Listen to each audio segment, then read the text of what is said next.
Slovenskem planinskem muzeju namreč pišemo zgodovino, jo soustvarjamo, zgodovino slovenskega planinstva, gorništva, alpinizma.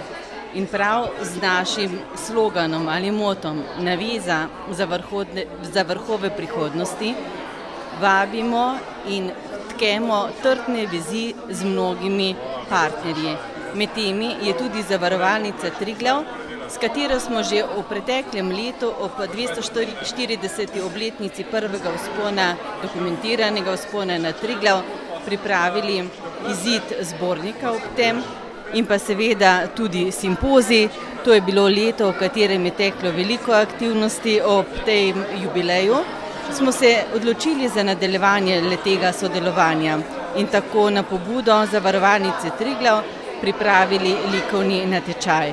Tokrat prvič na ogled prav v prostorih zavarovalnice. In k sodelovanju ste povabili vse gorenjske šole, da sodelujejo s svojimi umetninami, z risbami, ki so jih predstavili tukaj na razstavi v galeriji avle Zavarovalnice Triglav.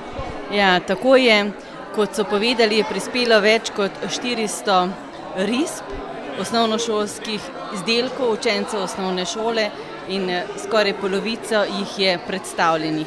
Veseli smo, da mladi vidijo Triglav tudi v smislu simbolne gore, simbola slovenstva, nacionalne pripadnosti in seveda odkrivamo mnoge mlade talente, ki bodo pisali svojo umetniško zgodovino. Se bo Naveza vrhovih prihodnosti Slovenskega planinskega muzeja še nadaljevala? Lahko še pričakujemo kaj takega kot tokrat? Zagotovo da, namreč partnerji Slovenskega planinskega muzeja je seveda Planinska zveza Slovenije, naš ustanovitelj občina Kranjska Gora, Ministrstvo za kulturo, ustanova Avgusta Delavca, Triglavski narodni park in še mnogi drugi, s katerimi iščemo skupne interese in ustvarjamo skupne projekte, kot so Gorsko reševalna služba in pa podobno.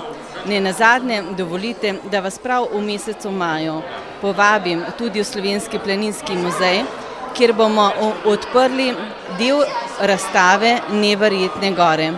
Neverjetne gore je pa projekt, pri katerem sodeluje 6 muzejev in seveda izpostavljamo presežke v gorah.